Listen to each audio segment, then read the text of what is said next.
Let's talk about forms. And when I say forms, I'm really talking paperwork, whether that's actual hard copy paper or whether it's on your computer and it's PDF fillable. You are going to need to work with a variety of forms. On my computer, there are probably about 600 different forms. I have a variety of them. Sometimes I have 6 versions of a job information sheet. One would be for a sub, one would be for a dealer, one would be for a contractor. It all revolves around what you're looking for. This is one area where plagiarism is great. If you see somebody's form and it's amazing, then you can take the elements that you love on that and adapt it and make something that works for you and your company.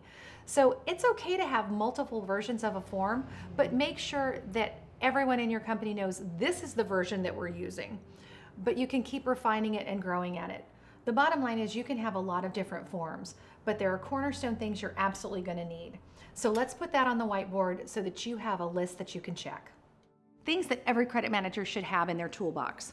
Credit applications. This is your starting point. If you think of business as a game, your credit application are the rules of engagement. It's where everything starts. Everything happens in the 4 corners of that contract. Second, job information sheet. Really hard to use your mechanics lien rights if you're not capturing the data that allows you to do that. So make sure you have a well-crafted job information sheet.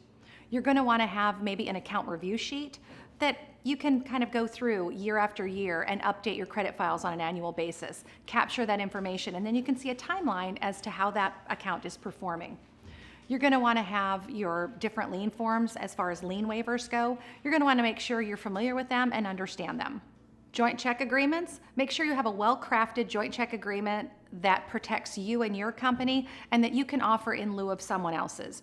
It's tough when you get into that battle of the forms, but it pays off because you're protecting your company. Never lose sight that you are there as the gatekeeper of the company. Promissory notes, you're going to want to have at least one form of a promissory note because at some point in your career, you're going to be looking to execute something like that when an account gets into trouble. Personal guarantee as a standalone, you may have one on your credit application, but it's good to have a continuing or additional personal guarantee that's well crafted in that repertoire as well. Cross-corporate guarantees. These come in handy if you're working with a sister company and you're asking them to help guarantee that as well. For those of you that are contract-based, make sure you're familiar with the contract forms, payment applications, scope of work, submittals.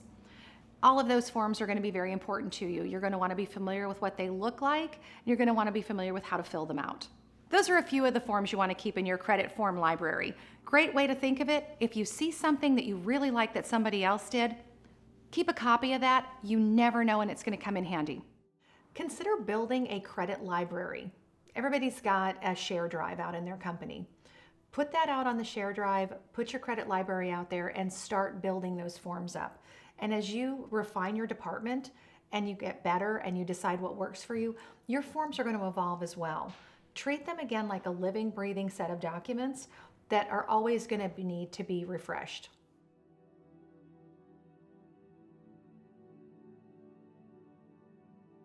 This is just a small taste of a much larger class. You can take the full class for free at levelset.com. Join me.